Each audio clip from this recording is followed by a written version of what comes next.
extra, read all about it. Get your copies while they last. Stop the presses. And now for something completely different.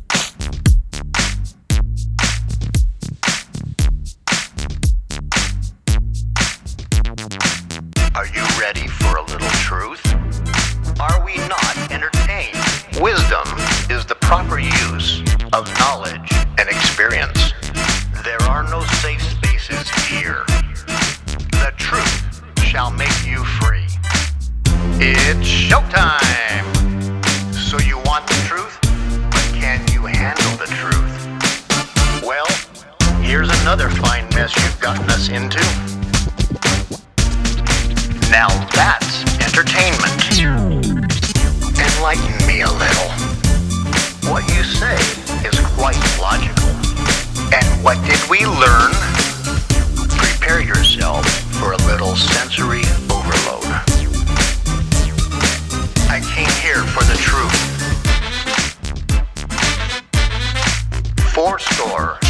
7 years ago, stand by the roll show intro. Roll show intro in 3, 2, 1, go.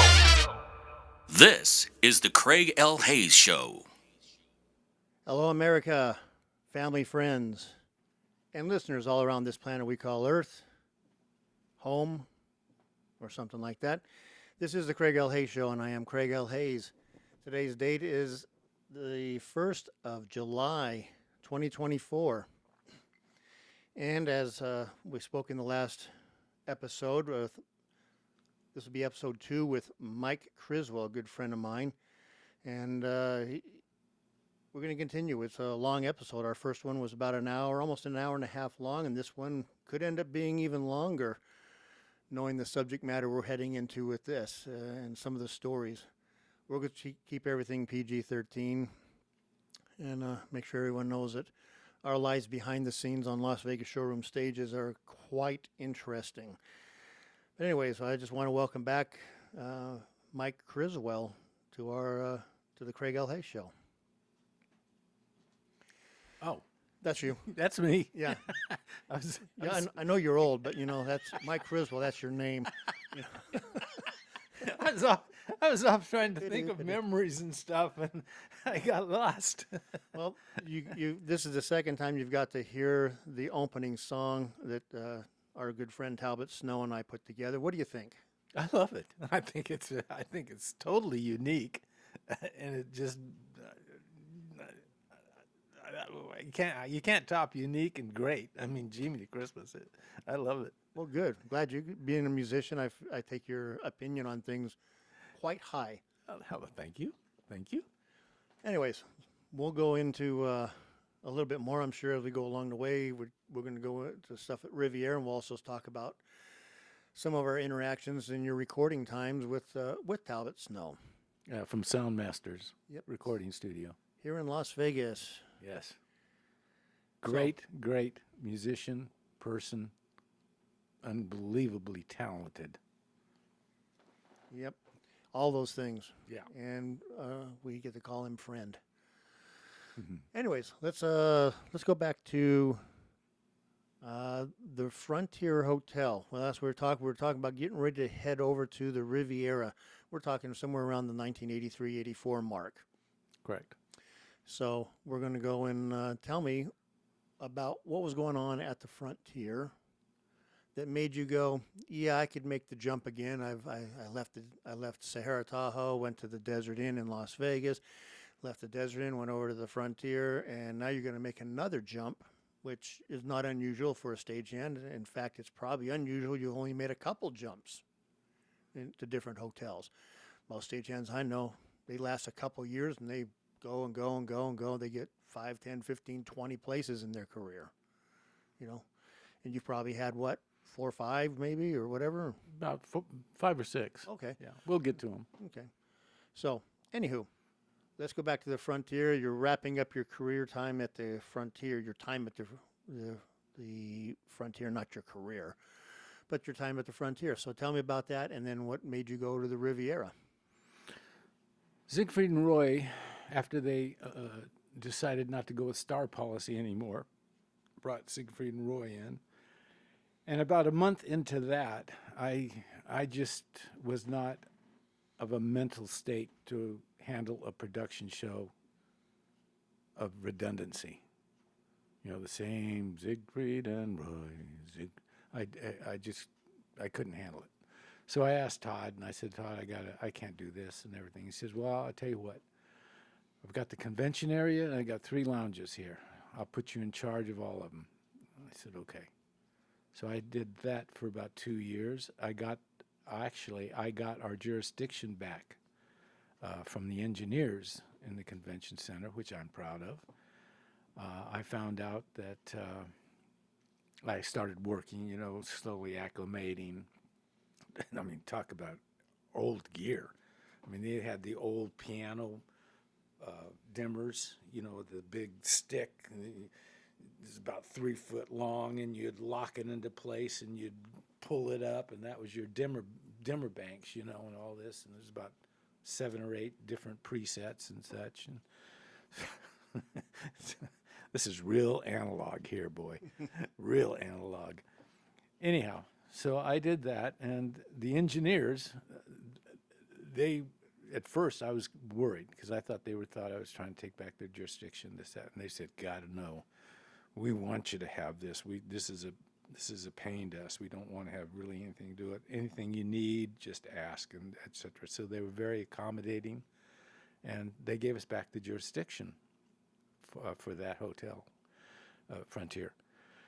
And the lounges, I was in charge of, all the lounges and everything, and that was very good. So, but in '84, I was still doing this.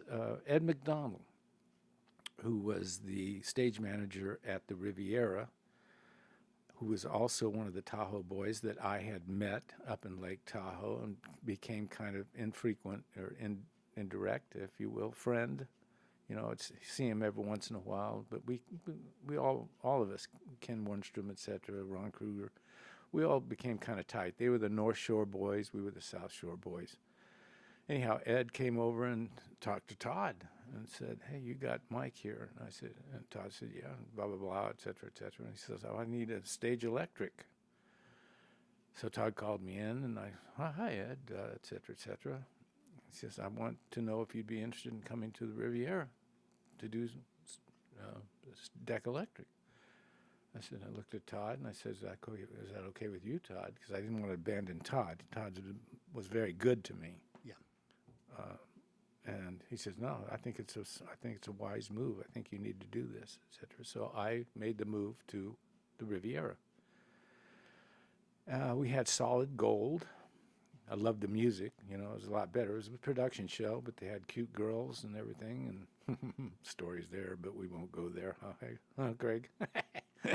Anyhow, I kind of went off into fantasy land there for a moment. But anyhow, so I became the deck electric, and it worked. And then in '85, we found out that a new production show was coming in. Splash. Jeff Kutash extravaganza. Oh boy, if we only knew. Anyhow, they needed a pyrotechnician, and I was intimidated by that. And Ed said, look, Mike, it's either pyrotechnics or I can't use you. So I said, okay. So we brought, and I can't remember his name to save my life, but he owned, I can't even remember the name of his company. Anyhow, he came in, and this was prior to licensing of pyrotechnicians on the scale it is today. So, God, I wish I could remember his name. He was a great guy, very patient with me, taught me everything about pyro, how to do this, how to set up, mixing powders, all this stuff. And I tell you something, for a theater showroom the size of the Riviera, which is like a medium-sized stage, and I think that's being generous. Yes. But the amount of everything we did on that theater is mind-boggling. I mean, I had a ton of pyro going off in that show. Airburst, gerbs, rockets, concussion mortars. I mean, you just a whole gauntlet of pyro. Not to mention the water tanks that we had special effects. I think you're familiar with Glenn Snyder. He was Glenn was special effects guy in charge of all the water effects and such and everything, and really great guy. And let's see, we had Mike Wilson was the head flyman, Chris Cook was the head electric, Dale Dudley was head sound, etc., etc. In fact, Barbara Hayes was the entertainment director. Your stepmother, I believe. Stepmother, yep. My first stepmother. I've had several. Uh-oh. Was she the best? She was really good, yeah. Yeah. But the first and the last were the two good ones that I liked the best. The other ones, not so much. So Yeah. it is what it is, I'll tell you, there's something about the Hayes name. I don't know what it is. Barbara was incredible. She was another individual like Bonnie who cared for her crew. I think first and foremost, Barbara was very fair, very, very tough. I mean, this woman, you didn't, you minded your P's and Q's around Barbara. Well, she was a tough Chicago girl. Yeah, boy. But likable, like I said, just incredible, incredible woman. And so anyhow, that's where I got into pyrotechnics, and that's what I did from 85 till I think it was 95 that I went to Hilton. You brought me from the Hilton after you had left the Riviera. Yeah. You became head carpenter, and you brought me over to the Hilton to do pyro for Starlight Express. Yep. That's how this networking works, everybody. All these friends, I haven't even got to John Stevens yet, but another one that was pivotal and critical to my achievements due to this networking. So I had Ed McDonald, which I met in Tahoe. I had Craig Hayes, which I met at Splash, and we'll get to the others later. But anyhow, where do you want to go from here? Well, Splash. Yeah. Splash was one of those very unique shows, the most popular show in Las Vegas for, I don't know how many, 5 years, 6, 7, 8, 10 years, whatever it was. Yeah. Very popular because it was a water show, which no other place had until, the Bellagio put in and then they took it like on steroids, a water show on steroids. Another Cirque show that just went crazy, and people diving from 50, 60, 80 feet up in the air into tanks, and I mean it was just insane, that show. We had a huge tank, 5,000 gallon tank that they would dive into and do all these tricks and stuff in, and then do the the dancing in the water routines, and then all the fountains and all the different water effects would go all over that stage. It was a truly amazing show. Lasers and pyro and everything you can think of in show business, and the kitchen sink thrown in to make that show go. But it worked. It was variety like you can't believe. That's what I liked when I first got the call over there. And then Barbara saw me and she goes, "What are you doing here?" And I was like, "Coming here to work. I just got a call." And she's like, "Oh no, I can't have people. People think it's nepotism." And I was like, "Hey Barb, it's real simple. It's my name. You married into it, and you're not married to the guy anymore, so you could change yours back, So, did she? No, she never did. Oh, okay. Not until she married Dick Palumbi there a few years ago. Oh, they got married. Yeah, they got married, and congratulations, Barbara and Dick. Yeah. Oh, good. But that's another story in itself there. Yeah. But that's why I enjoyed working it. But I really, I had done audio. I ran a lounge for 3 years at the Mint Hotel, the Merry Mint Lounge. I love doing audio. You and I we've had talks about that before. Yep. There's just something about having something on a stage and you're controlling what the audience is hearing, and you're always going, is this right? And this is starting to sound like it's supposed to. It's starting to kick. It's starting to sound good. Not loud. Doesn't have to be loud. It has to sound good, like you're listening to an album almost. A live album. So there was something about doing that, and I've always wanted to do sound since probably about 1980. Believe it or not, 79, 80. And shortly after that time period, I saw the first Yamaha PM2000 mixing console. And I saw that thing there. I'd use smaller consoles and, uglier and worse ones and stuff. But when I saw that console, that's when I went, I want to run that console. That's the one for me. And, took me a little while, but at the Riviera, that's where I got to do it. And I started relieving Dale Dudley, running front of house sound. I got to work with a lot of the performers and run their sound. George Burns, Perry Como. I can't even remember much of it anymore. Thank God it's not just me. No, it's just not you. That's why I said I had to write these down because I kind of got to forgetting about a lot of them, and we do because we forget how many there were. Exactly. There was so many, and you just. I think there was, I got 40 or 50. I imagine, a couple hundred is where I'm at. So it's wow. But I wanted to do sound, and within a couple months, I was doing the sound on the stage, and then finally, and Dale Dudley did not want me to be out front of house sound. He did not want me to be his relief, and I didn't take any offense at it because, as he said, you shoot from the hip too much. Well, in a lounge, that's all you do. Yeah. You don't have time to rehearse. You don't have time to do anything. Yeah. The curtain's going up, and that's your sound check.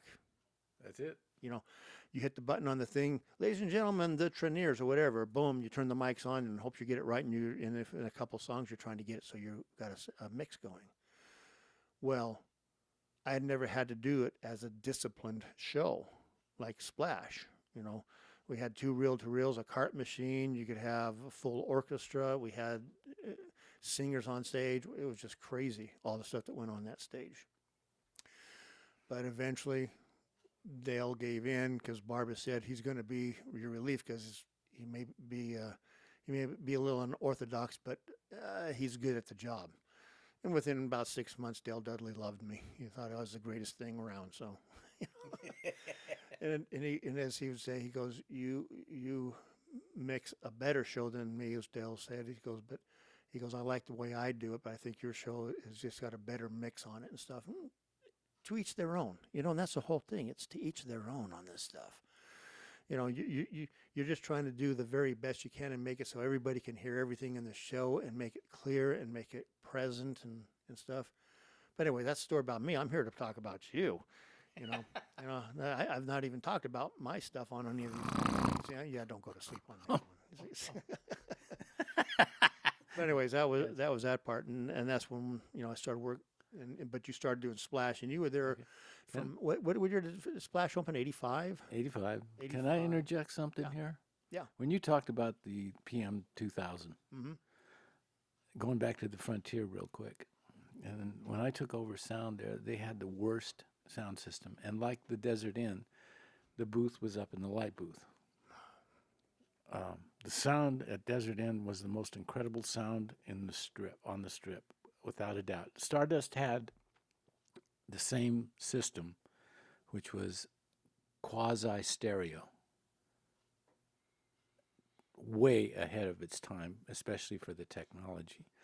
But the Desert Inn had 6, and 18 channels separated with toggle switches. When you flip that toggle switch, the audio went to a live concrete room for the echo. We had 3 A7 cabinets with condenser mics in front of each cabinet. And we had a baffle between each of the speakers, 2 baffles, 3 speakers. And I'd pump, like I used to have, center was vocals, rhythm section, strings, and brass on the right, strings on the left. When you flipped into stereo, it went into a live chamber, and that whole showroom became quasi-stereo. It was the most incredible sound. I mean, it was an incredible room. when I got to the frontier, I told Todd, I can't do this. I'm not going to be up there. It was a snake's nest. He said, can you fix this? And I said, it was a snake's nest, just everything. I said, I don't want to deal with this, Todd. So he says, okay, we'll put you in the room. What do you want? I had asked for and got a complete new sound system. That sound system consisted of the first PM 1000 in town. It was the 32N modular, as you know. Yep. I mean, that was unbelievable. Yeah. For that era. It was just like, whoa, Nirvana. Now, I had 4350s for the front fill, 4343s for the side fill monitors, etc. I had 3 snakes, 18N on each one, 3 of them. It was tripled to where I could take multiple feeds, one to the house, one to the stage monitor, which we were the second to, I think, to have a deck monitor mixer. Dave Rogers at the Caesar's Palace and Marty were the first. Well, those are a couple names. Yep. Dave Rogers, Marty Izzo. Yeah. Boy, they were top notch, though. So I believe I was the second. I'm not sure. Don't quote me, but I'm pretty sure we were the second. And that PM 1000. And my point, what I wanted to make, plus I had auxiliary 2 Shure mixers. Why did I have auxiliary mixers with the PM 32? The thing about sound and what was so unique doing Star Policy was I had a full orchestra. I mean, I had 4 trumpets, 4 bones, 5 reeds, including a bari sax, 4 reeds, bari, full string sometimes, complete rhythm section, percussion, and a lot of times we had auxiliary instrumentation like French horn player, something like that. So I would run about 100. How many inputs was I using? I was about 84 to 100, somewhere in there. Oh, yeah. And it's not hard to get there. And I submixed the heck out of everything, mults, 2 trumpets, 2 da-da-da-da-da. There is nothing more powerful than being in control of an orchestra doing sound. It is... every night, I have the power of that orchestra. And it's the most incredible thing to mix a full orchestra. I sometimes chuckle to myself when I think of these rock acts that come in, 5 guys, 6 guys, or whatever, etc. And they've got like 180 inputs for these 5 guys. And I'm sitting there, and their monitor mixer inside. I said, golly, you guys don't even know what power is unless you've got a full orchestra, etc. So a little diversion there about sound and how incredibly rewarding audio can be. And not to take away from those 5 groups. Like Moody Blues or any of the rock acts that are touring or anything like that. There's power there, don't get me wrong. But an orchestra is really, really fun. Yeah, it's fun when you can have like 30 or 40 inputs just for orchestra. And you got to mix that, and you got to mix that into the rhythm section, the drums, the percussion, it goes on and on and on. And in percussion, you can chew up, a dozen channels there easy. So you start adding it up, and this new console we have at the Westgate right now, it's got 144 inputs. I would have had a field day. And here's the amazing part, and 90 outputs. Where are they going? Wherever you want them to. You have 90 places you could send every single one of those instruments, 90 different places. That boggles my mind. But it does it all internally. It all does it on this little tiny fiber cable. It does it. I sit there and I look at this and go. I learned a little bit about it. I was playing with it a little bit, and I was like, I'm done. I don't want to. I don't want to play anymore with this stuff. This is getting ridiculous. I'm an analog guy like you are. I love the analog. I love tape, reel to reels. I love, this little digital recording console that I have here. It took me, a day to figure it out because I'm like, and this is the simplest one they make because it's all digital. It's all. I feel like I'm some kind of mentally handicapped person or something playing with it, and then finally figured out. And a kid at work showed me, goes, "Oh, it's simple," and he went beep beep beep beep. There you go. And then I smacked him, threw him across. Anyways, these kids today, this is nothing for us. We look at it and go, "Wow, how did we get here?" It was a fun. It was. It was a a blast. challenge. It challenged you. I'm not sure if there. I'm so analog. I'm an analog dinosaur. I don't know a lot about the new technology and such. I have no idea about the complexities or et cetera, et cetera. But I know that analog was a lot of fun Yeah. because you had to make sounds or you had to create because you didn't have the luxury of computers and all this that just takes away all the fun of it as far as I'm concerned. And then you could, like you're talking about, that when you started talking about the echo chamber underneath the Desert Inn. Yeah, exactly. Amazing. And here's the other thing: people don't. You didn't say it. The microphone would track back and forth, up and down that tunnel down there, and it could go. I don't know if you did that or someone later did that, but they could track. If you wanted a longer delay, you could hit it longer, and the thing would track backwards, so it'd have a longer delay. If you wanted a shorter delay, you brought it forward towards the speaker system. I didn't have that. You didn't have that. Okay, so you No. had a fixed Yes. echo and reverb chamber system going. Yes. Okay. Yeah. So someone later went, you know what we could do? And that's the love of the thing is like, hey, I just have an idea. And I don't have a computer to do this, but I think I can get a little rolling cart on a motor that can run back and forth, and I can make these delays go longer and shorter if I just. And they did it. And that's the amazing part about this stuff. The analog days and stuff. Then all of a sudden digital started coming out. The special effects. See echoes and the delays and all these different things and the reverb units. No spring reverbs disappeared in the early '80s, and they went to digital reverbs and digital, and just kept going and going and going until just I didn't like it anymore. It was just. And we're just talking about sound. Yeah. I mean, there's theater that has all their complexities as how they built sets and how they, da da da da, and electrics and da da da da da. Speaking of electrics, at Caesar's Palace, I remember once they had Merv Griffith doing a talk show thing during the day. He had a talk show thing. Yeah.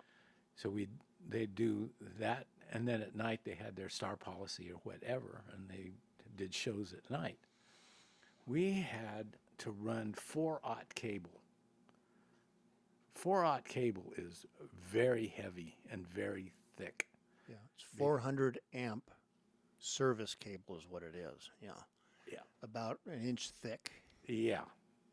We had to carry all this cable up 3 flights into Caesar's APs.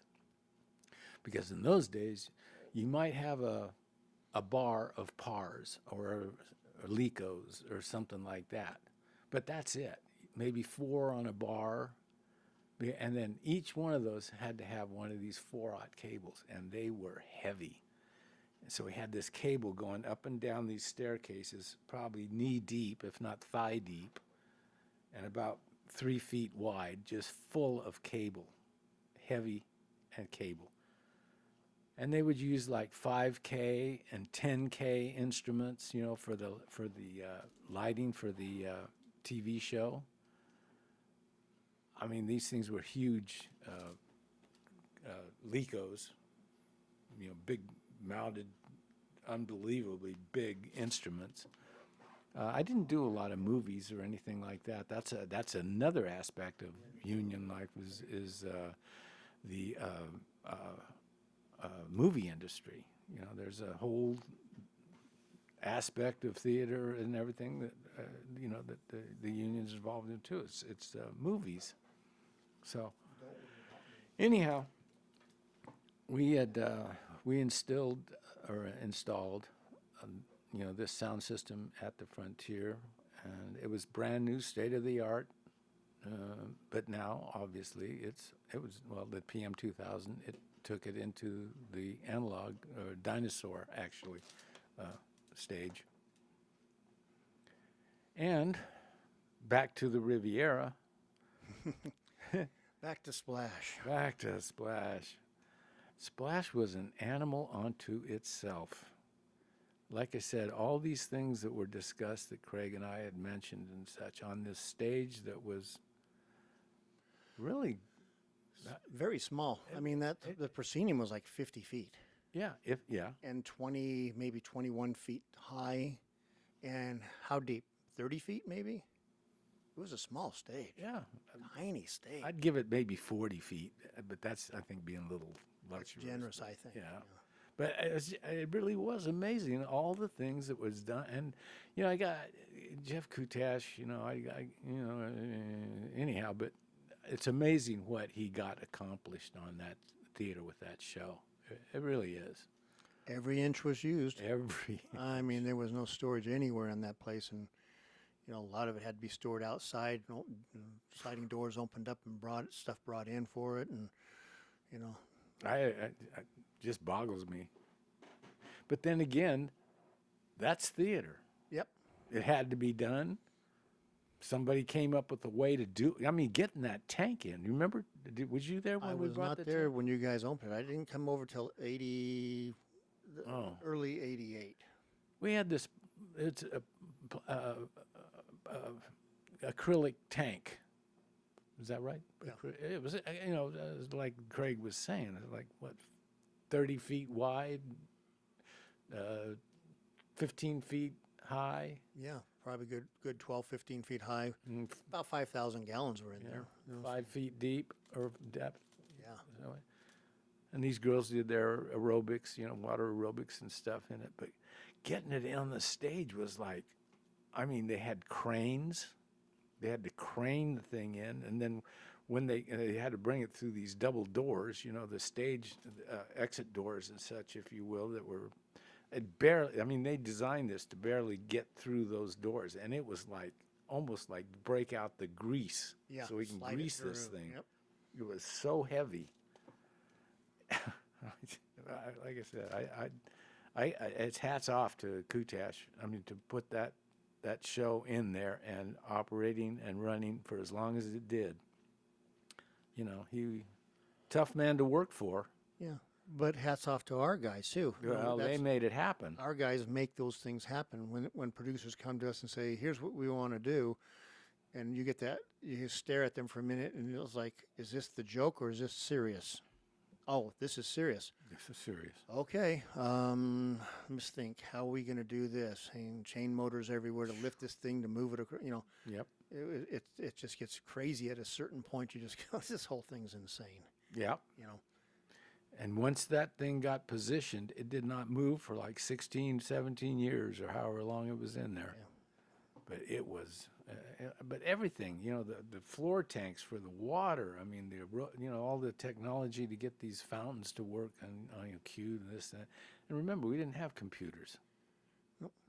This was all manual. Solenoids with valves and switches that turned them on and off, and little valves to control the water pressure as they're operating, and that's analog. But don't worry, kids, you don't have to worry about it. Yeah. Just listen to the memories of what you missed and be grateful. And Lionel Cunningham kept that water system just operating for many years. Many Kept years. it going, and boy, just that water system alone. Every aspect about that thing, like you say, you can talk about it, you can hear it, you can hear from people that worked it. It was just really an accomplishment. Yeah, absolutely. And not to take away from the new shows, all the Cirques and all, Love and all those. Those are great shows. They are great. And I'm sure they had their problems, dealing with, their installations and their operating procedures throughout the years and such, and et cetera, et cetera. But analog was so much fun and so challenging. I loved it. Yeah. No, I love working Splash, and like I said, I got there. I think I got there somewhere in March of '88, roughly March of '88. I had left the Mint Hotel, and I decided, I want to do something, and besides being show business right now, and so I went and I started working for a Chris Aquatech Pools, doing custom waterfalls, custom, swimming pools, just the most magnificent.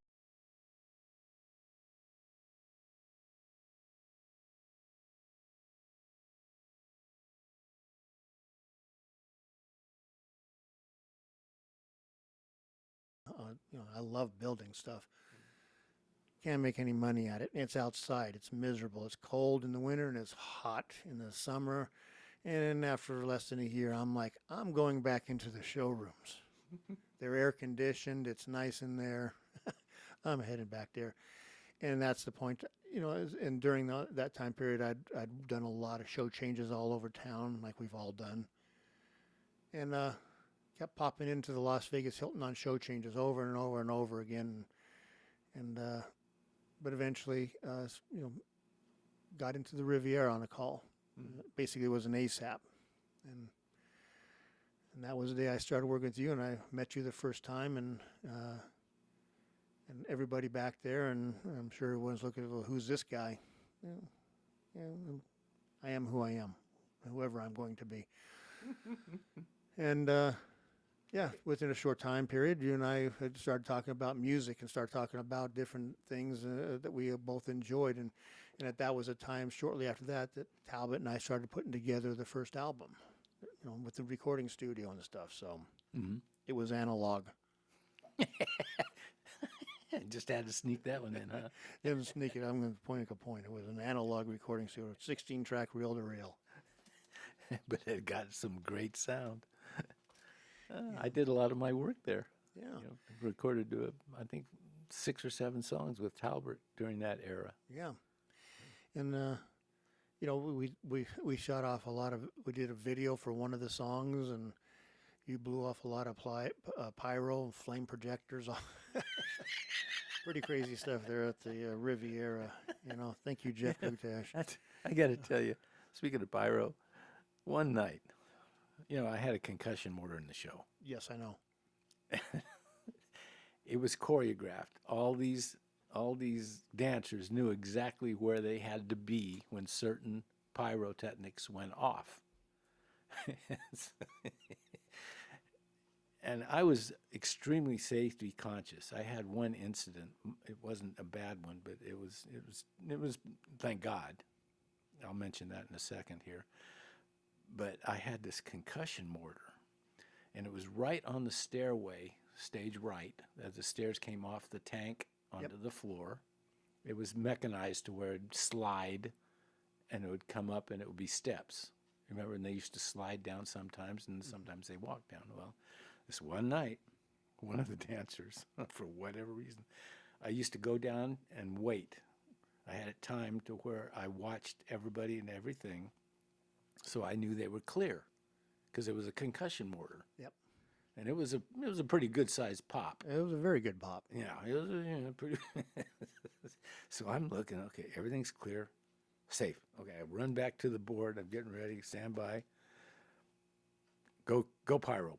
Boom! And, so I run back, and here's this dancer. He got mixed up, and he was right underneath the mortar. I mean, he was all right. Let me emphasize that. But I mean to tell you, he learned real quick Never do that where not to be. And that was one place.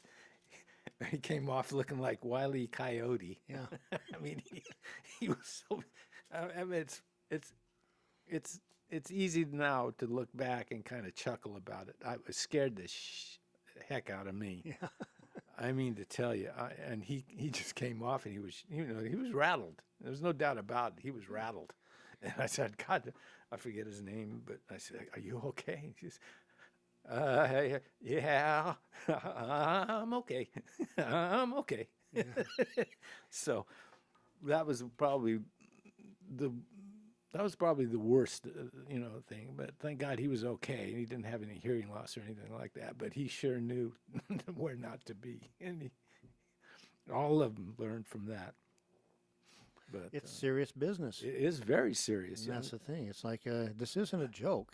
Yeah. What we do seems fun and everything else like that, but it's serious. People can get hurt very quickly. Magic acts are notorious for that. Things moving like they're not supposed to, or just And big fast. and heavy, and they move, and so And everything is timed, especially like Siegfried and Roy. All these, like you say, magic acts and everything. They're timed to the second. They have to happen that fast. Boom, boom, boom. magic is unforgiving. Yeah. And so, has to be right theater the is first too. Going back to Tahoe made me think of one real quick story. We had a production show, the Shaw Hitchcock Dancers, male and female, etc., and they were doing this jungle dance routine. 2 guys and a girl, and they're in little jungle outfits, doing da-da-da-da-da. Well, the Sahara had elevators. They would go like, I think about 10 feet above the deck, and then they could go all the way down to the lower basement, etc., and stage level. Well, this African act, the elevators were elevated probably about 9 feet. And the thing was, at the end of the number, they would pick this girl up, one in front, one in back, and they would hoist her. They would pick her up, carry her off stage right, and there was a step unit. And they'd hit that step unit and go down. I mean, literally, because they were in spotlights. So basically, they were kind of blinded to a degree, if you will. My cue and the stagehand Zimmerman, he was an older 33 guy from Local 33. Well, our cue was to put that stair unit in and lock it down. Well, we got to gabbing. We got to gabbing, and we're sitting there, just jaw-jacking away. And the next thing I know, I kind of looked up, and here comes these kids. And that stair unit is up against the patch bay, about 4 feet or 5 feet away from being flush with the elevators. And they're coming. I said, Zim! And we both just rammed that stair unit and hit that elevator, and we just both put our backs, if you will, into that stair unit, holding it. Yep. And as soon as we hit that elevator with the back of that stair unit, their footstep hit that top step. I mean, if we would have been 2 seconds later, but that was because of ignorance and neglect, gross neglect on our part. We weren't paying attention, and somebody could have gotten hurt real bad. In fact, the assistant stage manager was doing button control and elevating control, which was like 25 feet up in the air that overlooked the stage, for the curtains and the elevators and stuff. He was looking down. He watched that. And I remember me and Zim just looking at each other. We were just shaking. I mean, it was that close to being a real tragedy. Yeah, you could have ruined 3 people's careers. Yep. Yeah. And mine and his. Yeah. We'd have been gone too.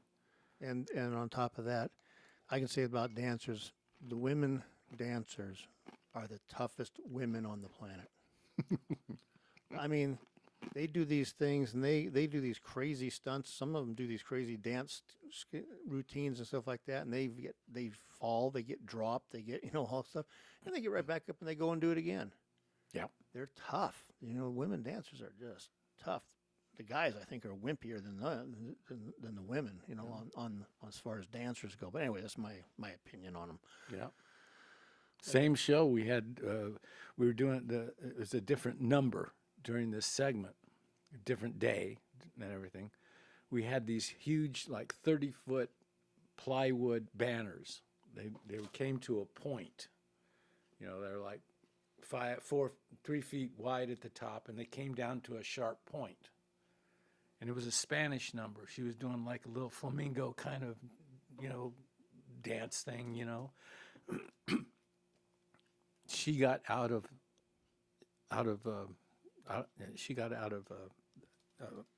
what do they call it, the cute spike mark. She got off her spike mark.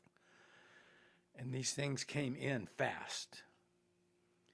And she was just downstage enough to where that banner, if you will, plywood banner, about half-inch thick, it came and caught her right between her boobs, caught her dress, and pinned her.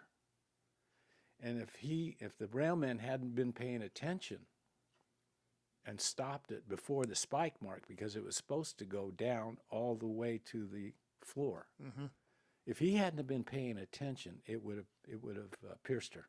She would have been dead. That's how. But he was paying attention. Yep. And he caught it, and he stopped that rope.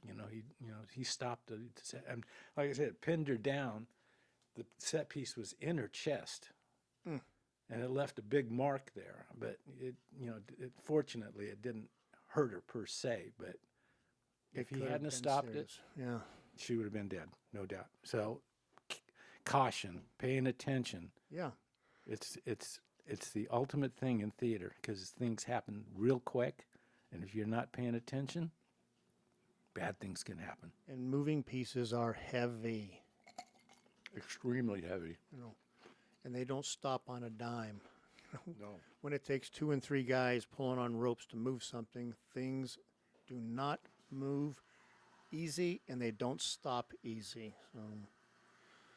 So yeah, really curious things there. So anything at the Riviera doing splash that you want to talk about, because you were there until 95 when we lost our pyro guy, because I'd gone over in 94. I left Splash and I went over to the Las Vegas Hilton to run Elvis's showroom, and I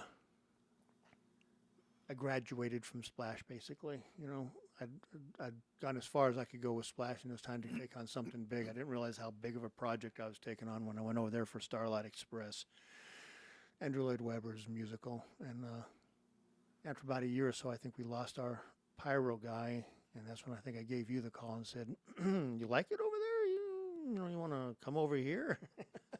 And I think you were ready to go too. So I'll tell you something. It happens or something, but that show, I had my one and only nervous breakdown in my life. that was Splash, right? It was Splash. Yeah. I had been made steward at the Riviera, 93, I think it was, or something.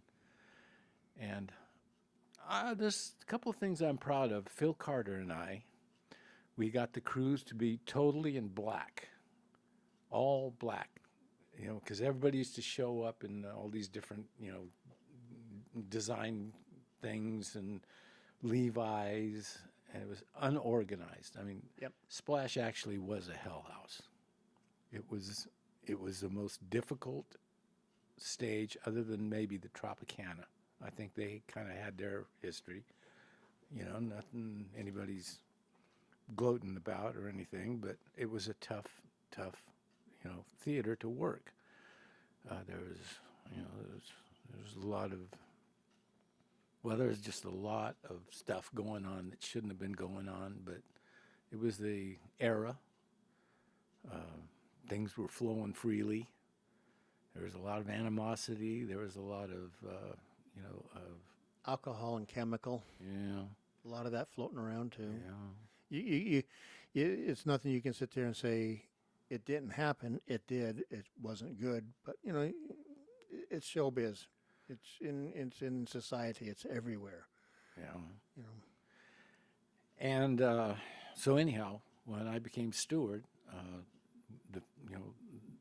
it was unanimous. I think I had a couple dissenters, and they finally said, "Oh yeah, okay, blah blah blah." So first thing I said was, "This crew's going to be in black."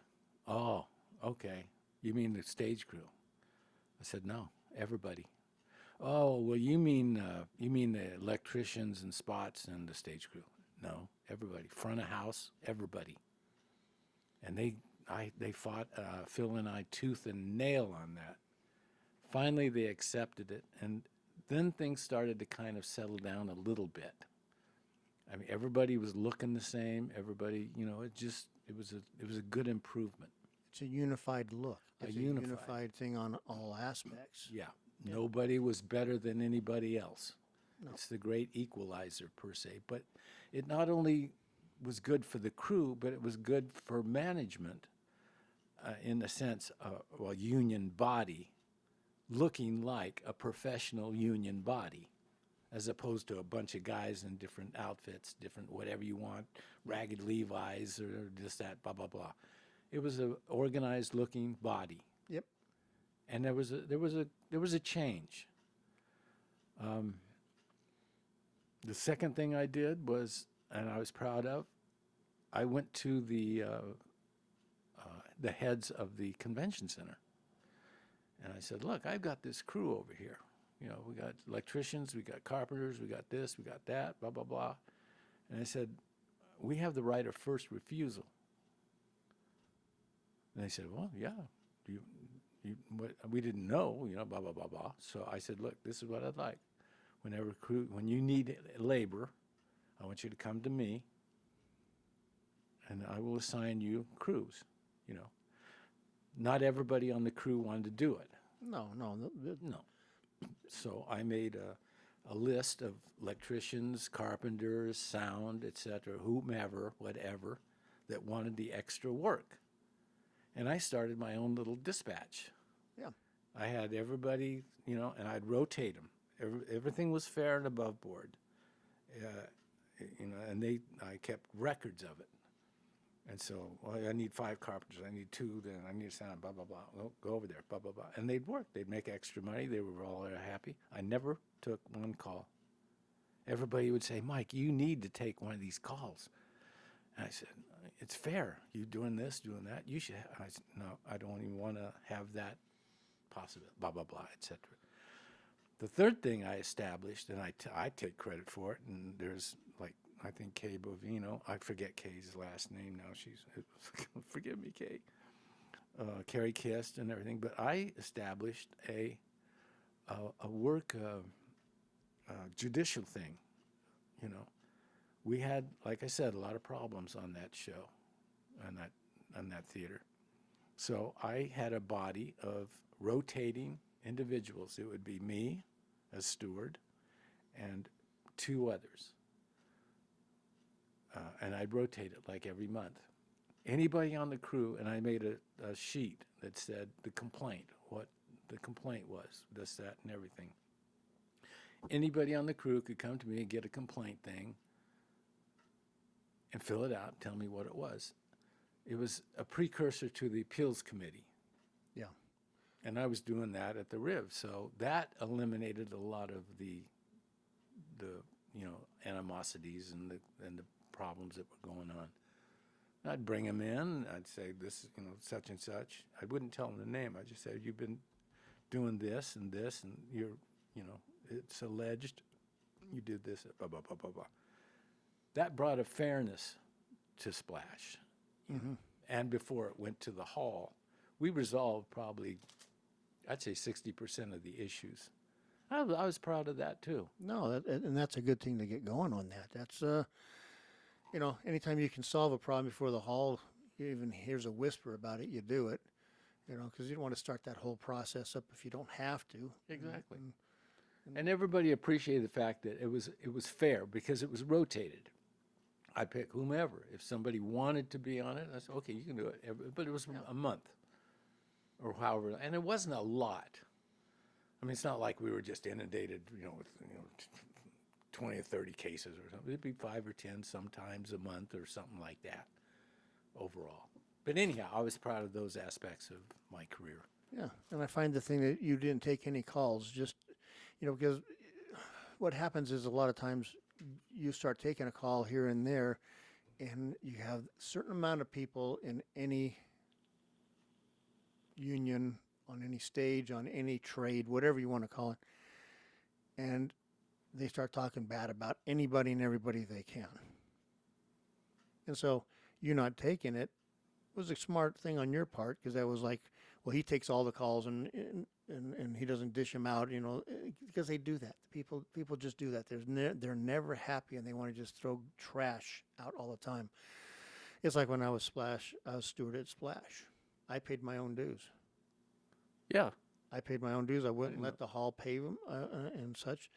And that way, when somebody on stage just sits there and go, "Hey, you need to do this, and we're paying you," I could go, "No, you're not.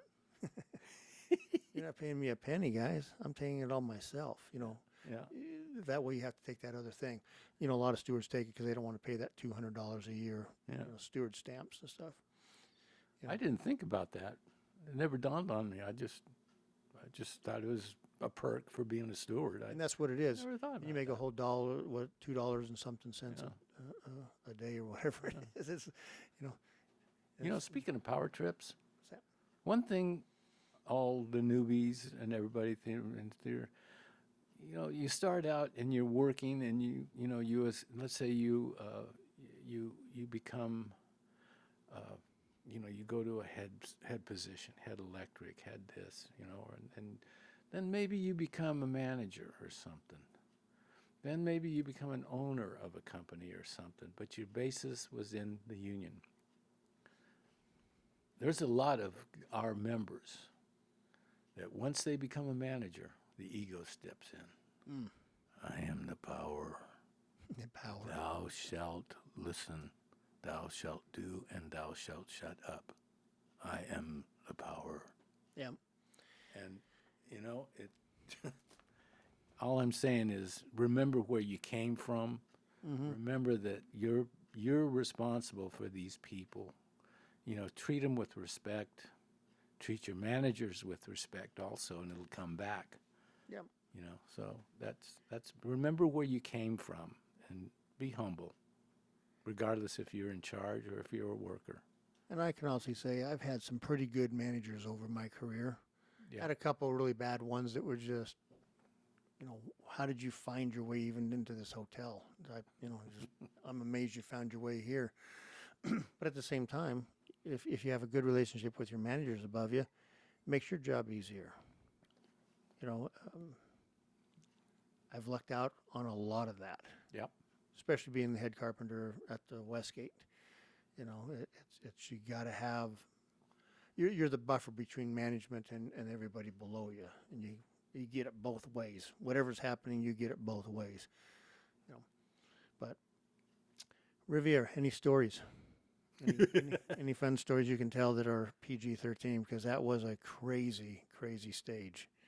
Yeah. That was a crazy show. I've never been around such a bunch of crazy people. And as Gail Brumbaugh always says, she goes, that was her favorite place to work because you went in there every day because something was going to happen.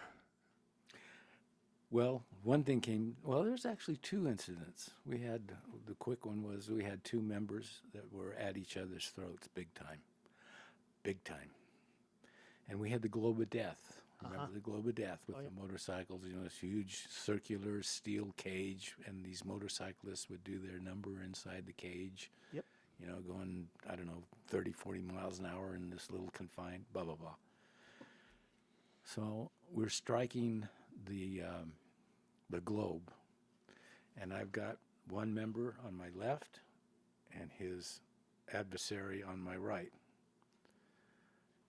As we're taking this thing off, they're starting to go at it. And I'm in between. And I'm steward at the time, by the way. And they're going at it. There's every language, all the words, and I'm going to kill you. Finally got to that point. Uh-oh. This is during the show. Yeah. Next thing I know, this person, his eyes got huge. And I was kind of looking at him. I turned and looked, and the other member had a knife. It was a good-sized knife, too. And he says, I'm going to cut him. I'm going to cut him right now. I'm going to cut him. I'm going to cut him. And he starts to come forward. And I'm sitting there going, hey, back off. I'm not going to use names. I said, back off. Hey, take it easy. Calm down. Slowly, I said, look at me. Look at me. Look at me. and slowly he kind of calmed down a little bit. Well, he goes under the curtain. He goes out through the back. He's going down the back hallway where the girls are changing. Okay, they're stripped down, getting ready for the next thing. He's got this knife. He's welding it. Get out of my way. Get out of my way. He goes into the stage manager's office and he confronts the company manager for Kutash. I'm going to kill that guy. I'm going to kill that guy. He was sitting there waving this knife, et cetera, et cetera. That was the scariest thing I ever saw on a stage. Yeah. Right during the stage, during a strike. Yeah. God almighty. And that was the last day of his career there at the Riviera. Yeah. Yeah. I mean, that was... You can't threaten physical violence. You can't, No, that was an extreme. That was over. I know who, you've never told me who they were, but I could probably tell you just when you tell me that, because I was long gone at that point. I know who they are. Because they were there when I was there, and yeah, they had a special kind of crazy going on. So well, the one guy I couldn't figure out why the other guy was so spiteful. Yeah, I just couldn't figure. I said, Jesus, what? Blah blah blah blah blah. Yeah, and it just built and it crescendoed into this blah blah blah. That probably was one of the worst experiences I experienced. Yep. We had the other thing was with pyro. Like I said, there was a lot of animosity on that stage. The electrics didn't like the rail didn't like the special effects. The front of house didn't like the blah blah blah, etc. It was just rampant. There was a lot of animosity. Yep. Well, somebody started messing with the pyro. That became an issue. Yeah, a big time big issue on that one. So the general manager of the hotel called up Barbara. Barbara notified me, or actually I notified them that somebody was messing with the pyro. Then it got up to the general manager. We were told everybody on the crew, all the cast on stage, I think it was between shows. No, I can't remember if it was after, between, whenever it was. Whole company, the whole cast, everybody, wardrobe. And we had the ATF, we had the FBI, we had the general manager, we had the entertainment director. I think Bonnie was the entertainment director at the time, I believe. Everybody. And they laid down the law. Kutash, Romley, and they laid down the law. Anybody have any information about who's doing this, they offered a reward. Nobody said anything. I think I know who it was. I'm not going to say anything, but it stopped right then and there. I mean, you got FBI, you got ATF on the stage threatening. It stopped real quick. You're dealing with highly licensed and volatile substances. You can't be playing around people. Now you can sit there and talk trash about somebody. If that's what you want to do, you'll be on the wrong side of that one also. Yeah. No, I never heard about that one. That's an interesting one. Well, that's what I mean. Splash, like I said, it was probably the lowest point of my career. I mean, I've had some great crews from the beginning to the front, to the DI, to the Frontier, incredible crews. Splash was a whole different animal, but it was a job. You did your job. You did this. You got through it. Blah blah blah. It cost me I had a breakdown, and that's why I left. Yep. I said I can't take this anymore, and I've never since or before, but it just tore me to where I remember asking we used to have a strip chaplain come to our thing. We have little meetings, Bible studies and such between shows, and I went to him, and I was telling him, he's like, "Oh, I don't know what to tell you. This is out of my league," And I was really a bad blah blah blah blah. Anyhow. So then you get the phone call from me. I get the phone call from Craig P. Hayes. Mike. Hey, Mike. And Mike knows that my middle initial is L, but he's always said it's P. I don't know why he's decided it's P, but it's just P. So anyhow, you get the call from me because our pyro guy had left, and it was like, you think you'd like to come over and the show's going to be here another couple of years probably. And Mike came over, took over the head pyro of Andrew Lloyd Webber's Starlight Express. We finally got to do a Broadway show. And what a show it was. That was a gas. It was a fun show. Yeah. I was out of purgatory. Yeah. Craig saved me. Yeah. But I'd brought Chris Cook over. I'd brought.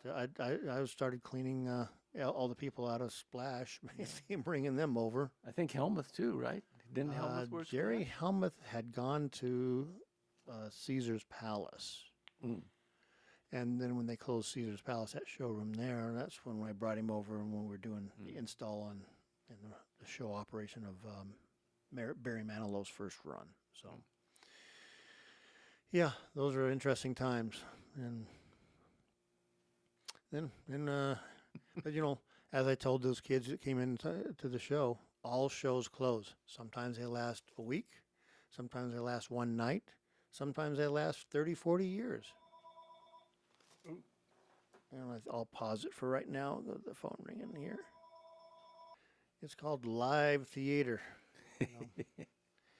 And so, like I told all those kids that came into that class, all shows end. Like I said, some last a long time. Some Starlight Express came to an end.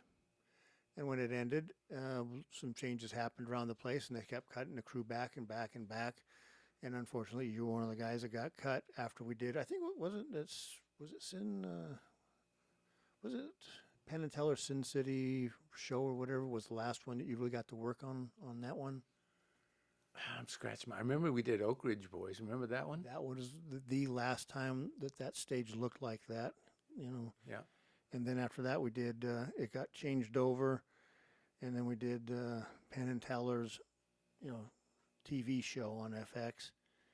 And then there was a couple of other things we did, but at that point, they had cut us down to, very few people. And you were one of the sacrifices that had to be made on that. And Yeah. But I think at that point, that's when you went over to work over in the convention there with Choo Choo. That's it. Another one of these valuable contacts entered my life. John was the one who taught me up in Tahoe, electrics and this, that, got me, along with Dana Pearson and Larry Hildebrandt, into the union. But I had been visiting John, as I was working in Starlight. I'd go over and say, hi, how you doing, that's, that, and everything, but keeping a contact with him, just friends. Absolutely. Yep, keeping that contact open. Not knowing where it would lead, but he was a good friend, like I said. Mm-hmm. But one thing I'd like to preface about going over to Starlight, when I knew I hit Nirvana, Craig said to me, okay, Mike, this is where you're going to be working from. Remember my little closet? Mm-hmm. I had a little room, but what he says was, Mike, okay, what tools do you need? I said, what do you mean? He says, give me a list of anything and everything you want. And I said, what? I said, yeah, you need screwdrivers, you need pliers, you need this, you need that, you need soldering irons, you need this, you need whatever you need. Give me a list. And I gave him a list. And I had put the board up thing with little pegboards with the tools. I mean, they're all over. And Absolutely. yeah, that's I never forgot that, And of course, they stayed with the company. I want to say that I never took any of them home. Oh, no. Which I didn't. But It wasn't for personal use. It was for what do you need to make your job happen here? yes. Because this is the Las Vegas Hilton, and Las Vegas Hilton has money, Yes. and they don't mind spending it to make sure that the product that they are putting out there is good. Yes. And it just impressed me so much. But that was the start. What did Bogart say to Claude Rains? This is the beginning of a beautiful relationship. Yeah. No, that's why I liked working there so much myself. Yeah. I mean, that place literally it had budgets, huge budgets on anything you could think of. And all you had to do is say, "Hey, I'd like to do this and this and this and this." Okay, just write up a PO and give it to us. And 2 days later, it's sitting on the dock. It was like I'd never seen that before. And since then, haven't seen it since then. Since it was no longer a Las Vegas Hilton. So everything changes. One thing that scared me about the Hilton was we had, I think it was aerial bursts up in the truss. Yes. I used to scare the hell out of me going walking that truss and putting those aerial bursts on there. I was kind of quasi afraid of heights. Actually, I should have told you this about Tahoe. Speaking of danger again, I got to give you a real quick story. I was with Larry Hildebrandt and Dana Pearson, and we were up in the the grid.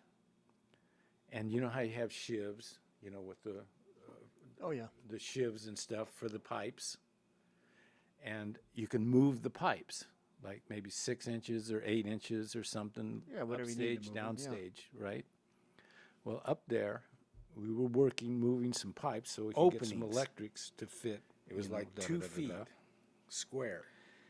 And they had, and this grid, I don't know what the height of your grid is at the Hilton.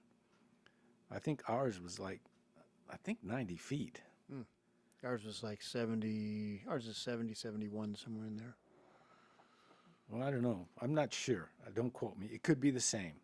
All I know was high. We had 3 loading docks levels, Yeah. and ours went all the way to the floor. I think we had 60 lines. How many do you have? 86. I think we had 60 or 80. I have no idea. There was a lot of lines. Yep. I'm not sure how many. But anyhow, so Larry and I and Dana were up there moving these shivs, and I stepped back, and I went through that hole. And the only thing that saved my bottom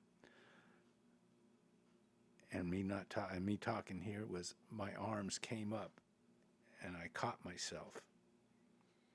I'm dangling the height of that grid, whatever it was. I don't know. And I'm sitting there like that, and they grabbed me real quick. They grabbed me and pulled me back up. And that was the last time I ever went into a grid. Well, see, me being the smarter like I would have, I'd have said, most people use the ladder. Get up out of there, Mike. What are you doing? I tell you, I don't know if I squirted myself or what, but I tell you, I never went. I told anybody and everybody on any theater I ever worked, don't ever ask me to go up to a grid. I will not do it. So that 20-something feet for Starlight Express was a It was enough. a third scale flashback, huh? Yeah. It made me nervous. I remember walking, because you have to walk on a truss. Yeah. And But you have side rails up. You have all kinds of stuff. Yeah. You'd have to want to fall on Yeah. that truss, because the side rails came up almost 2.5 feet or something like that. So yeah, if you wanted, you'd have to work really hard. You'd have to literally climb over and step over and boom, And if that's what it is, then you were just dumb. There's no reason for that, But well, the one thing I know about pyro is I never touched any substances, nothing. From the time I started in '85, didn't use much drugs, to be honest, in my life. I can't say I didn't, but I wasn't crazy. But all the way through, basically, I just never used anything. It was too critical, not only for my personal health and well-being, but more importantly for others. So I was always completely sober. But it made me nervous walking on that truss. I don't care what you say. But I made it. no, you were fine up there. You did it. Did the job for whatever it was, the couple of years that Yeah. the show had left in it. Yeah.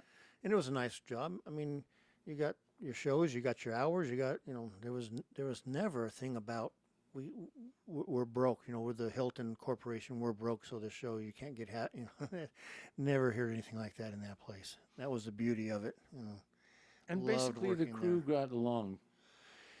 Yeah, Hey, there's kind of. no such thing as crews getting along. You know, I think what I have going right now is the closest I've ever had to having a one unified crew.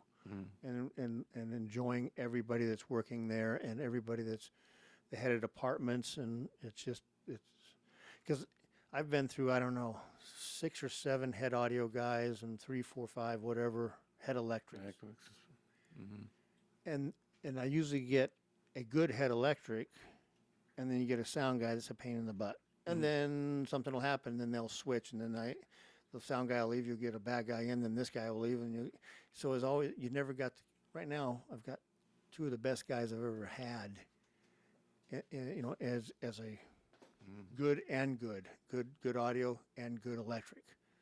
So. And that filters down through the crew, I assume. Yeah, and that just works all the way around the place. You know, got a couple of youngsters that are really sharp and coming along. You know, the business is wonderful. Oh, anyways, I'm starting to talk about my stuff, and here we are for you. Here we go.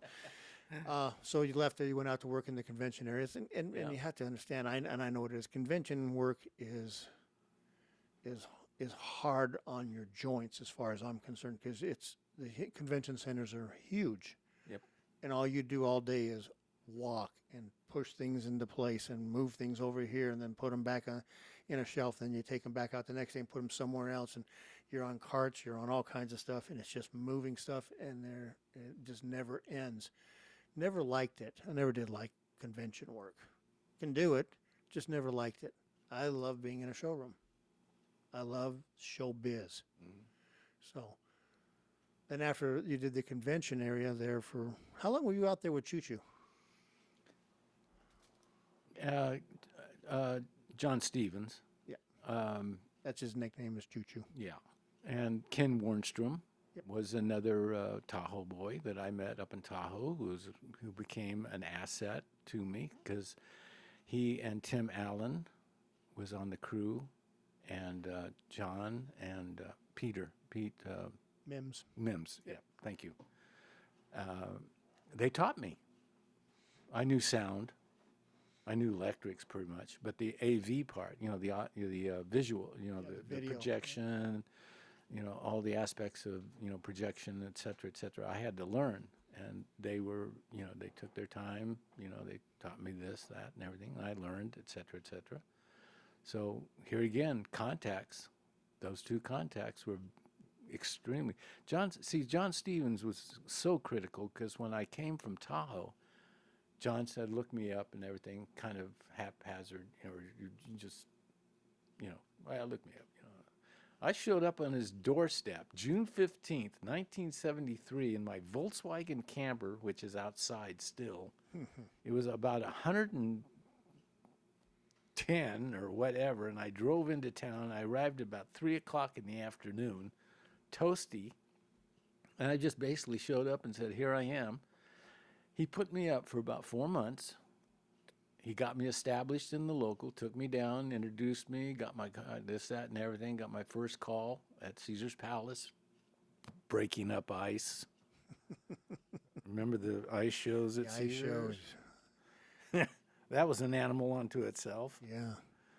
But anyhow, but there was that valuable contact, you know, put me up, got me established, and then his girlfriend had an apartment. I moved into her apartment. She moved in with him. And that's how I got started, you know, a contact. Very important. Another pivotal contact in my transition. And so I worked there 2 years. Then Encore came in. Remember, Encore took over almost all the hotels. Yep. It just seemed like overnight. I mean, they were lining up the hotels left and right. And so John said, look, it's Encore's taking over or something. You know, I can't remember why or what. But somebody had told me Bally's needed an AV tech. Can't remember who. So anyhow, I went down and I saw Greg Parton and oh, Jesus, her name, woman that was in charge. Real sweethearts, both of them, Greg and Lana. They were in charge. They were the managers of Encore at Bally's Paris. It was combined. Yeah, because they extended the crosswalk between Bally's and Paris. That made it one property, as far as Encore was concerned. Mm-hmm. So, as far as I know, Bally's Paris is the only two hotels that are combined that a group of workers handles both properties. And that's where Dan Morrison comes into the picture. Dan Morrison was the head AV tech. And it was in the middle of Show West. Chaos. I mean, they had room deliveries of TVs because this is, like I say, this is analog era. And you were taking TVs up to these rooms, you know, for monitors, and you had VCRs, you know, for tapes, you know, decks, and you had all, like you say, AV work is tough work. It is. You're taping down, you know, in the convention rooms, you're taping down cables, you know, tons of mic cables, you know, you're laying out mics, you're doing sound systems, you're doing projection, you're doing, you know, 15 by screens and stuff that are heavier than heck. You're doing sound systems, massive sound systems, you know, for the bigger rooms and such. So AV, and especially at Bally's Paris, because at first we were separate with the equipment. Mm-hmm. Encore at Bally's had their equipment, their lockups, etc. And, you know, Bally's was the East End, which had the event center and the ballrooms. The West Side had the palace rooms, etc. There's like 6 or 8 rooms there in the Pacific Ballroom. And then up on the 26th floor, you had six rooms up there of meeting rooms, from, you know, like 100 rooms to like, or 100 people. And then some rooms could handle 300, some 4, and then up to about 600, I think, in the far end, which opened up Sky 5 and 6. And then when they combined everything, they put, Paris had their own equipment and such. And a lot of times we were going back and forth. If we ran out of gear, we'd go to Paris to get gear on carts, or we'd push the stuff. And by the time you walk from the west end of Bally's, and a lot of these shows took up the whole Paris Bally's, all the ballrooms, everything. And by the time you walked from one end of that hotel to the other, to the 26th floor, over to Paris, good gear, walk back, you probably walked about 10 to 15 miles a day. Oh, yeah. Just back and forth, getting gear, you know, laying gears out, laying cable out, doing this, doing that, et cetera, et cetera. So it's pretty tough work, but it's rewarding. I loved it. I loved Bally's Paris. I had a great crew when I started, and I had a really great crew when I ended my career. I was very fortunate. What year did you retire and say, I've done what I can do? I'm ready to sail into the sunset? My last show, I was October 2017. The one thing I was really kind of proud of, you know, I remember when I started in Tahoe, swabbing the decks. You know, you had to mop the deck.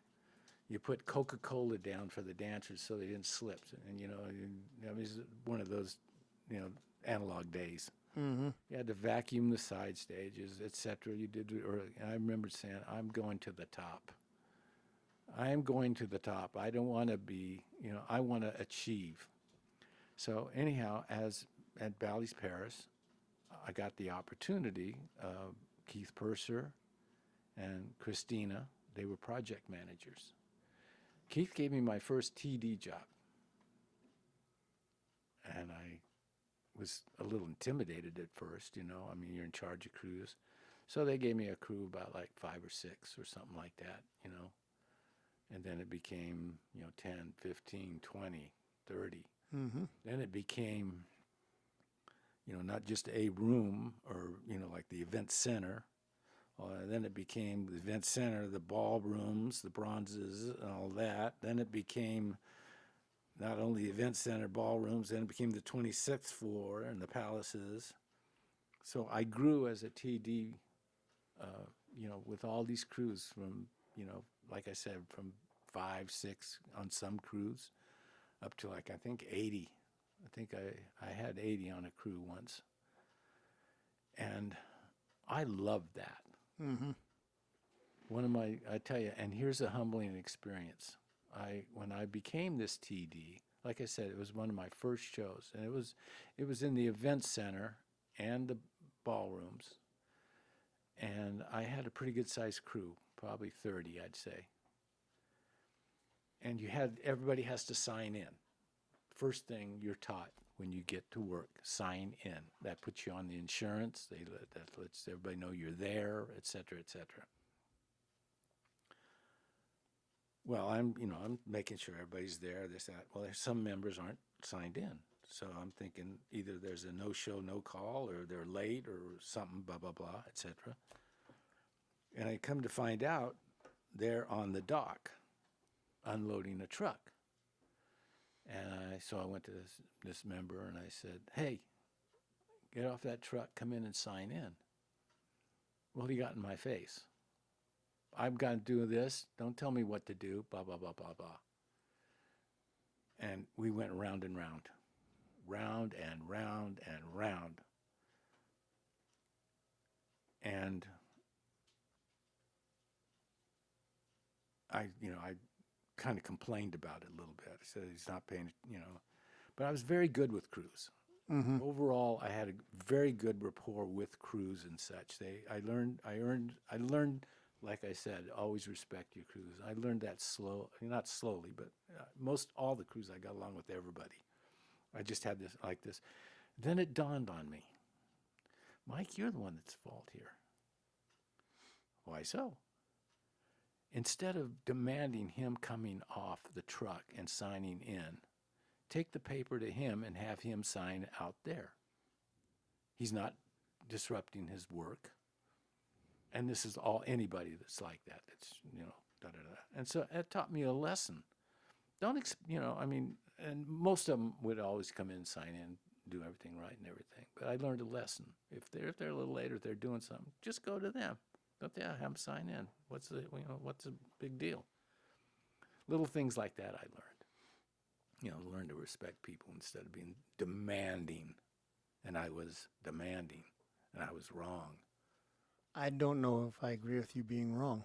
Well, not necessarily wrong. But how is it that they would expect to be paid, number one? What, it's just on their convenience and stuff?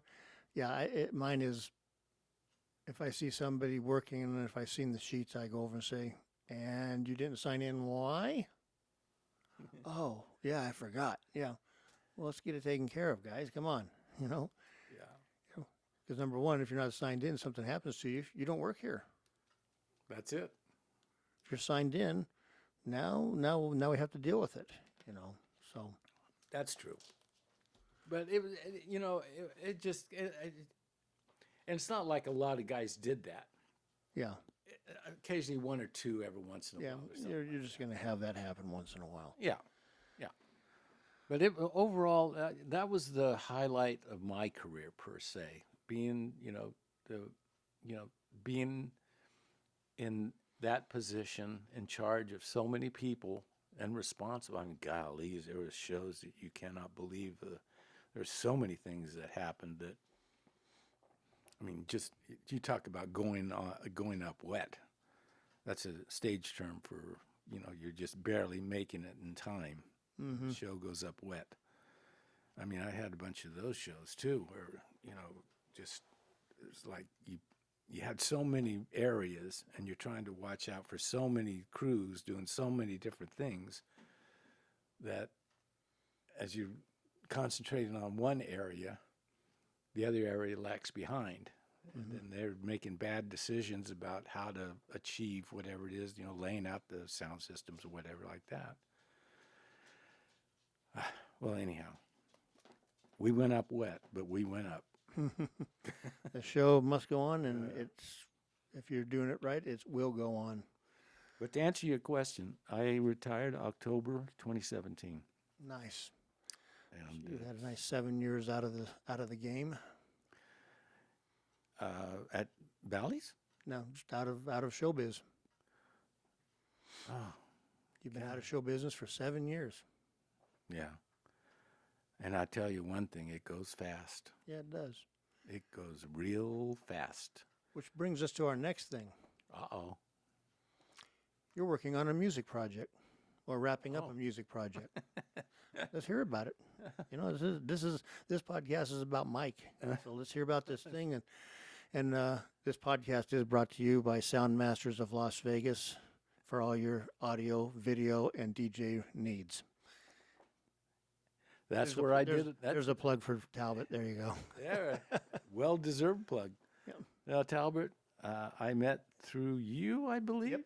Yep. You told me, hey, if you want to do some recording, you need to go see Talbot. And I did, and he's recorded probably 70%. We figured 80%. Actually, he's responsible for 80% of my CD. A very, very exceedingly professional package. The graphics, he did all the graphics, he did the photography, obviously all the recordings and everything, played on a lot of my songs. Well, like I said, I think he only, out of 13 songs, I think he didn't do 4 of them. All the rest were recorded at Sound Masters. Nice. And he's not only the most personable and talented individual I've ever met, but he's become a very, very close friend. And, to get a good close friend like yourself, Craig, we've known each other for so many years. But, Talbot and I, in these 2 years that we've recorded the last 3 or 4 songs of this album, we've become really, really close. Good. Yeah, we've shared a lot of religion, politics, obviously the recording, the musicianship. Talbert's a wealth. He's, like I said, not to be redundant, but the graphics are top rate. The pictures. I've made it a tribute. I guess a lot of it's me. Yeah, I did a tribute to Renee. In fact, I'll show you.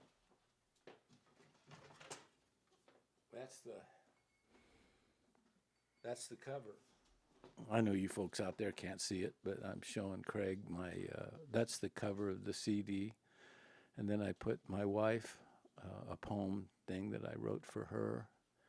She passed away in January of Very 23. nice. Very nice. Yeah. And so I made it a tribute to my friends, the 4 individuals that helped me throughout my life, because I was not a natural player. I was not tuned to a natural E, as John Lennon said. I had to work at it, and I worked at it.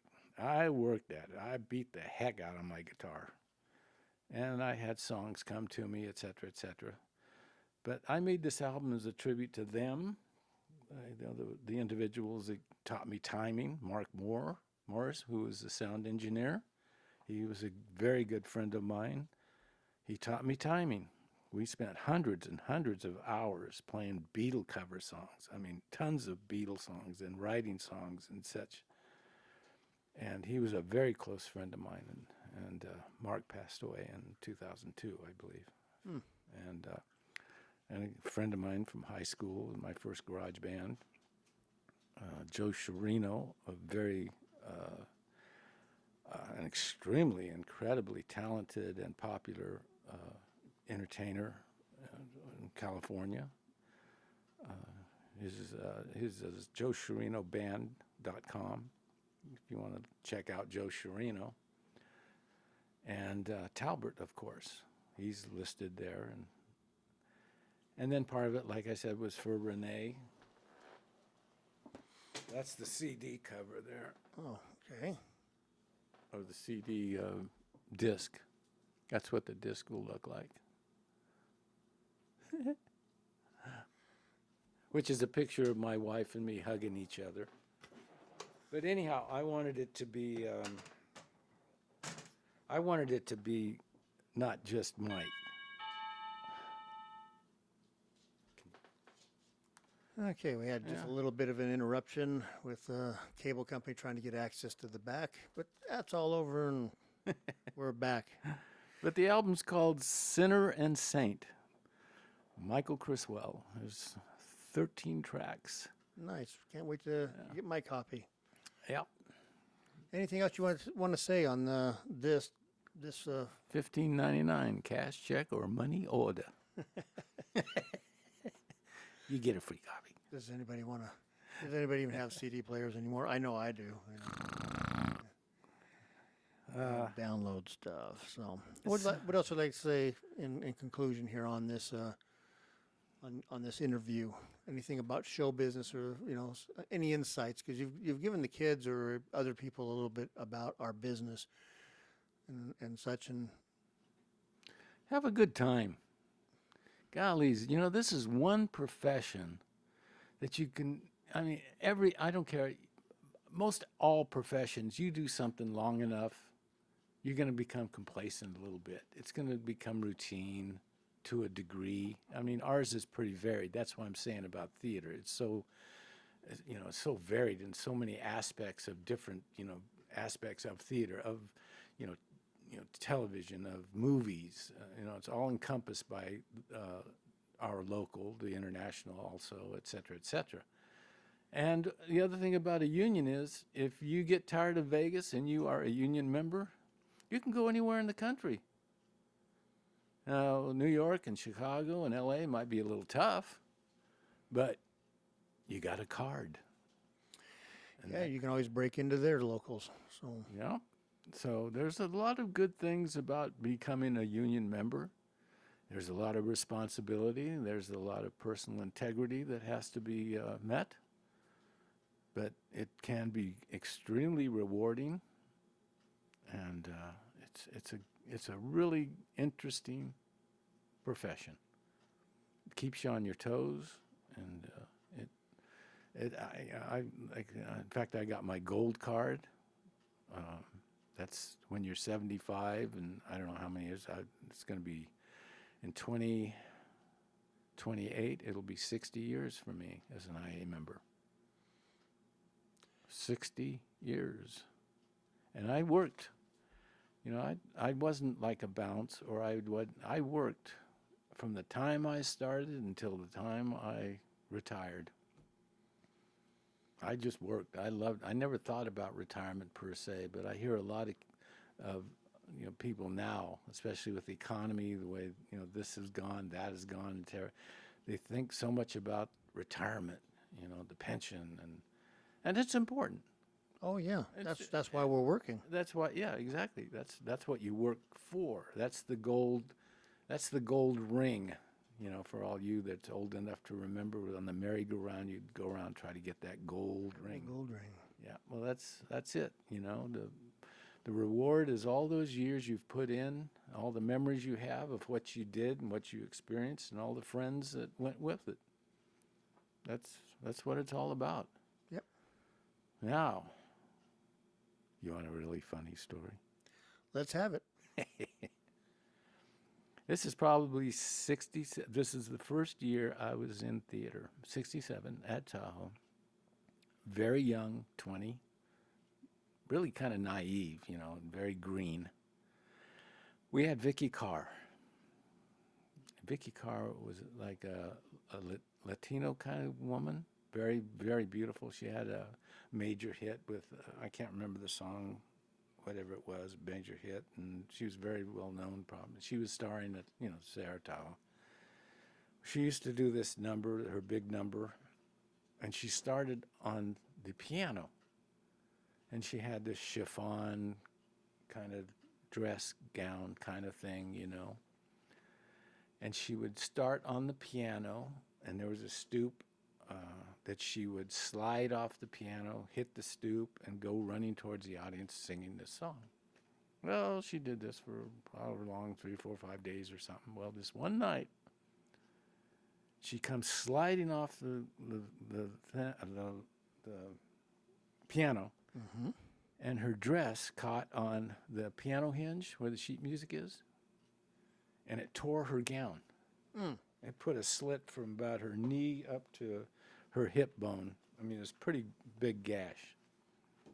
So she's out there holding, finishes the song. She sits, and at those days, somebody had to be on stage to monitor the theater or the show, in case something went wrong or something. Somebody's there. So I was there, stage right, and just watching the show. Blah blah blah. She goes, Mike, I've torn my gown. Okay. She goes, go get Elfie. Elfie was a little, probably 60 years old at the time, I think. Wardrobe lady, little kind of frail, kind of 5'3" maybe, 5 foot. She says, go get Elfie and have her bring up a needle and thread. And she's saying this in front of 1,500 people, holding her gown. Okay, so I go down and get Elfie, tell her, blah, blah, blah, come back up on stage. And Vicky says, okay, well, Elfie, come out here and fix my dress. Elfie's not about to go out on that stage. There ain't nothing's going to get her to go out on that stage. She says, come over here. Well, Vicky says, no. Finally, Vicky says, give the needle and thread to Mike. I'll fix it myself. Now, this is during the show. And this is gospel truth. So I say, hey, you know, I'm naive little Mike, you know, I got this needle and thread, and I go traipsing out there, you know, and I hand her the needle, and she gives me the mic, and she's trying to fix the gown. And I'm holding the mic, and she's kind of talking and trying to do this. She says, oh, I can't do this. She said, Mike, here, you take this, give me the mic and everything. She says, just put a couple of stitches in it. Okay, so I don't know what a stitch is, you know, and that's girly stuff, you know. My generation, guys didn't sew.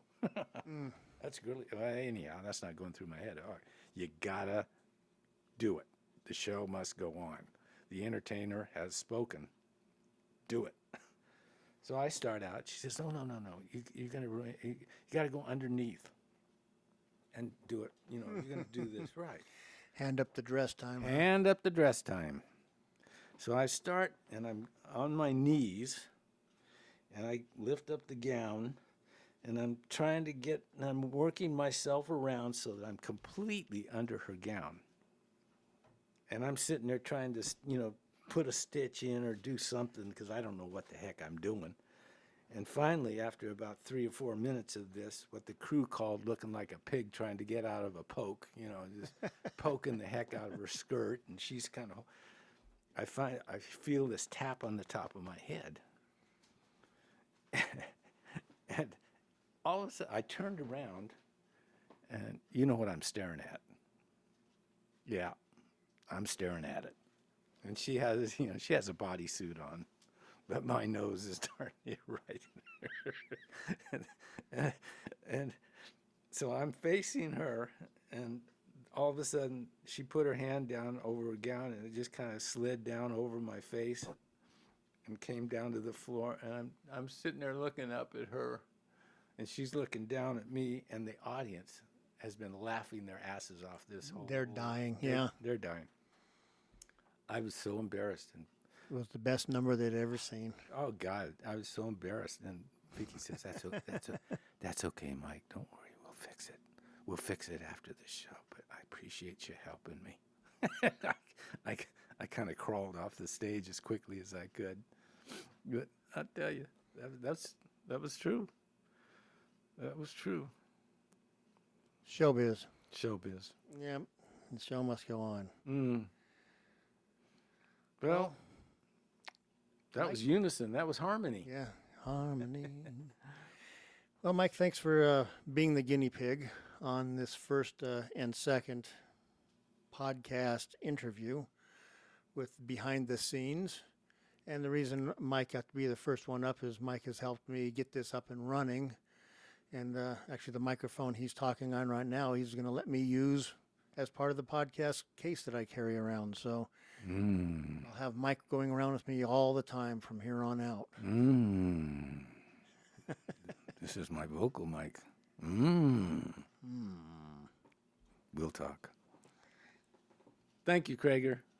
Thank you, Mike. And this is the Craig L. Hayes Show. I'm Craig L. Hayes, and good to have everybody here, and look forward to the next podcast when I find somebody else that wants to sit down and have a chat with me. Until then, keep thinking and pass it on.